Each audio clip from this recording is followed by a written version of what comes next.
अस्सलाम वालेकुम। जो न्यूली अपॉइंटेड जेईएसटीज़ और पीएसटीज़ हैं उनको ये मैं लेटर सांगड़ का दिखा रहा हूँ। कांग्रेचुलेशंस, आपको मुबारक हो कि सांगड़ में जो पर्सनली आदमी अपीयर होता है डिस्ट्रिक्ट सिलेक्शन कमेटी के सामने, वो लेटर आ गया है।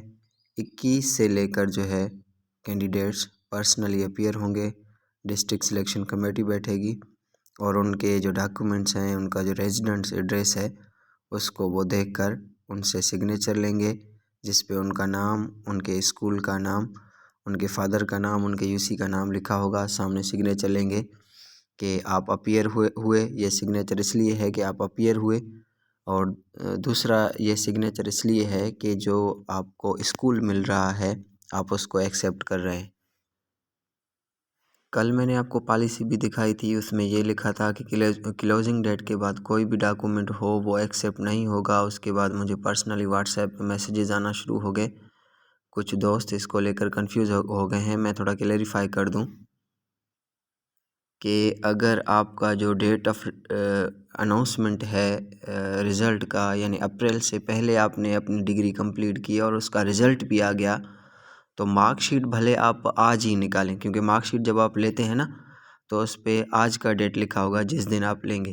तो इसका कोई इशू नहीं है। अगर आपने क्लोजिंग डेट के बाद आपने मार्कशीट लिया, आपके पास मार्कशीट की कापी थी, वो आपने सखर IBA की वेबसाइट पे अपलोड कर दिया, अब आपने न्यू मार्कशीट ली है, उस पर डेट जो है वो न्यू है, तो इसका कोई इशू नहीं है। आप जब चाहें मार्कशीट ले लें, ये उस कैटेगरी में नहीं आएगा। अगर आपका रिज़ल्ट पहले का अनाउंस हुआ है तो आप आज ही भले जाकर मार्कशीट लें, उसका इशू नहीं है।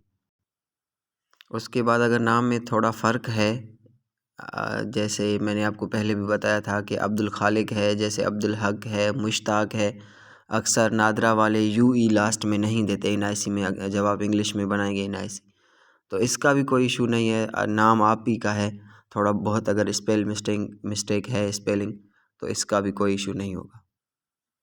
और मुझे एक मैसेज आया कि हमारा जो NIC है वो एक्सपायर है, तो इसका भी कोई इशू नहीं है। आप एक्सपायर NIC न ले जाएं, आप जो है वो उसको न्यू करवाएं तो बेहतर रहेगा।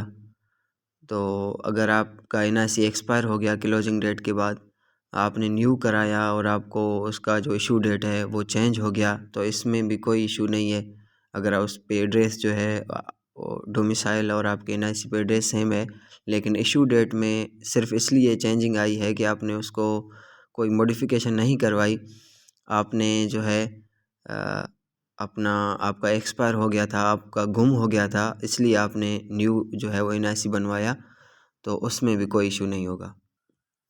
अगर एड्रेस में थोड़ी बहुत गलती थी, जैसे नादरा वाले कर देते हैं, आपके गोट का नाम उन्होंने गलत लिखा, अगर वो भी आपने चेंज करवाया फिर भी कोई इशू नहीं होगा, क्योंकि वो जो डिस्ट्रिक्ट सिलेक्शन कमेटी है वो नादरा को कोई लेटर नहीं भेजेगी कि इस आदमी ने ये जो है वो इसका जो NIC है वो न्यू डेट में क्यों इशू हुआ, इसका एक्सपायर था, इसका गुम था, या इसने कोई जो है वो मॉडिफिकेशन करवाई है, तो इसका कोई इशू नहीं है उसमें। अगर थोड़े बहुत आपको समझ रहे हैं, लेकिन अब तो 1 हफ्ते में आपका जो है वो होगा डिस्ट्रिक्ट सिलेक्शन कमेटी, अब तो आप कुछ नहीं उसमें ना तो चेंजेस करवा सकते हैं और ना ही आप जो है वो न्यू NIC ले सकते हैं।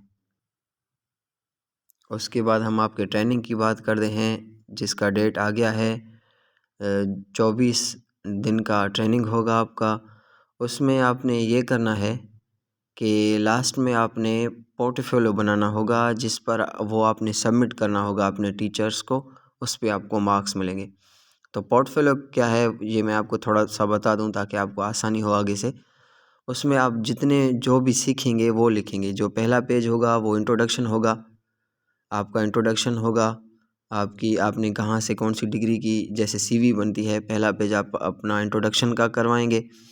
उसके बाद जो आपने सीखा, डे 1 पे आपने क्या सीखा, डे 2 पे आपने क्या सीखा, डे 3 पे आपने क्या सीखा, तो 24 दिन के जो होगा रिफ्लेक्शन कि हमने ये चीज़ें उसमें सीखी हैं, तो 1 पेज 1.5 पेज वो आप पॉइंट्स नोट करते जाएं। तो जब पोर्टफोलियो आप अपना बनाएंगे तो उसमें पहला जो पेज होगा वो आपका जो है वो इंट्रोडक्शन का होगा, और बाकी जो 24 पेज होंगे वो होंगे आपके कि आपने मैंने ये सीखा है इन 24 दिनों में। तो लास्ट में हो सकता है आपको एक दो जो बनाए जाते हैं, लेसन प्लान बनाए जाते हैं, उसका भी जो है आपको कहेंगे कि आप अपनी पोर्टफोलियो में लगा दें कि जो लेसन प्लान है वो कैसे बनता है। ये शेड्यूल आपको सिंपली मिल जाएगा फेसबुक पर भी कि आप डे 1 पे क्या सीखेंगे, डे 2 पे क्या सीखेंगे। ये सब वही चीज़ें हैं जो हमको भी पढ़ाए गए थे 12 दिन के ट्रेनिंग में, 15 दिन जो JESTs की हुई थी ट्रेनिंग। तो ये सब कुछ है फेसबुक पे, अगर आप सर्च करें तो आ जाएगा इंशाल्लाह। ये आप अच्छे से समझिएगा, पोर्टफोलियो अपना अच्छा बनाइएगा। ये आपको जिन दोस्तों का बीएड नहीं है, प्रोफेशनल डिग्री नहीं है जिनको, ये उनके जो है वो काम का है बहुत। मैंने तो जो बनाया था पोर्टफोलियो 15 दिन में, वो तो मैं दोस्तों से शेयर भी करता रहता हूँ। जो दोस्त कहते हैं ना कि सर हमको पेडागॉजी समझ में नहीं आती, तो मैंने इस तरह बनाया है कि जैसे कोई मतलब पेडागॉजी का बुक हो जिससे लोग जो है वो हेल्प ले सकें। और जो तीसरा न्यूज़ है वो ये है कि हमारे जो न्यूली अपॉइंटेड पीएसटी और जेईएसटीज़ हैं वो फर्स्ट डे से कंफर्म है। हम जो 2K18 बैच हैं उन्होंने आपका ऑफ़र ऑर्डर पढ़ा तो हमें ये मालूम हुआ कि आप फर्स्ट डे से रेगुलर हैं, तो इससे हमारे सीनियरिटी को जो है वो नुकसान होगा। जो हमारे दोस्त हैं न्यू, वो फर्स्ट डे से कंफर्म होंगे और अभी तक हमारा कंफर्मेशन लेटर नहीं निकला। तो उस हवाले से सेक्रेटरी साहब से हमारे जो 2K18 बैच के JESTs हैं दोस्त, उन्होंने सेक्रेटरी साहब से मुलाकात की है और सेक्रेटरी साहब ने यकीन दहानी दिलाई है कि आपका हक है सीनियर होना और रेगुलर होना भी आपका हक है। एनुअल इंक्रीमेंट नहीं दिया जा रहा हमें कि आप कॉन्ट्रैक्ट पर हैं। तो ये सारे मसाइल थे हमारे साथ। सेक्रेटरी साहब ने इस मीटिंग का जो है वो अपने ऑफिशियल सिंध एजुकेशन डिपार्टमेंट की जो वेबसाइट है उस पर भी रखा है। और जो 2K18 बैच के दोस्त हैं उनको यकीन दहानी दिलाई है कि ये आपके जो जायज़ मुतालबात हैं इन पर जल्दी जो है वो काम किया जाएगा। वज़ीर आला को एक लेटर भेजा जाएगा, उसमें ये लिखा होगा कि 2007 से जितने भी टीचर अपॉइंट हुए हैं मेरिट बेसिस पे, IBA ने टेस्ट ली थी पहले, सबसे पहले IBA ने टेस्ट ली थी, उसके बाद सिंध यूनिवर्सिटी ने टेस्ट ली थी, उसके बाद NTS ने टेस्ट ली थी, उसके बाद IBA ने ली हमारी, और अभी जो है ये 5th राउंड है गालिबन जिसमें आपका टेस्ट हुआ है। तो एक ही लेटर से CM साहब उस पर साइन करेंगे, तो उस लेटर में जो है वो फर्स्ट डे से जितने भी टीचर अपॉइंट हुए हैं वो कंफर्म हो जाएंगे इंशाल्लाह। सेक्रेटरी साहब का विज़न ये है कि आपका काम पढ़ाना है और जो आपके मुतालबात हैं, जो जायज़ मुतालबात हैं, उनको मानना जो है वो मेरा काम है।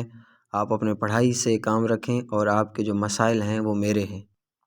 आपकी जो डिस्ट्रिक्ट सिलेक्शन कमेटी बैठ रही है, इसको बैठने में 9 महीने लगते थे, पहले टेस्ट देने के बाद 9 महीने लगते थे, लेकिन अब जो है अल्हम्दुलिल्लाह आपके 2 महीने के बाद सिलेक्शन कमेटी बैठी है। तो सेक्रेटरी साहब ने जो स्टेप उठाए हैं वो जो है वो उनको काबिल तारीफ़ हैं। उसके अलावा अगर आपको कोई इशू हो, कोई सवाल हो, तो आप पर्सनली मेरे जो है व्हाट्सएप हमारे ग्रुप हैं वो भी ज्वाइन कर सकते हैं, जिन पे आजकल हम 5 से जो 15 स्केल की जॉब्स हैं उनकी प्रिपरेशन करवा रहे हैं। उसके अलावा आप हमारा ब्लॉग testayari.com वो भी ज्वाइन कर सकते हैं। उस पे हम हर सब्जेक्ट के जो है वो MCQs रखते हैं। अगर आप समझते हैं कि हमारे यूट्यूब चैनल से आपको कुछ इन्फॉर्मेशन मिल रही है तो काइंडली अपने दोस्तों को भी सजेस्ट कीजिएगा। Thank you.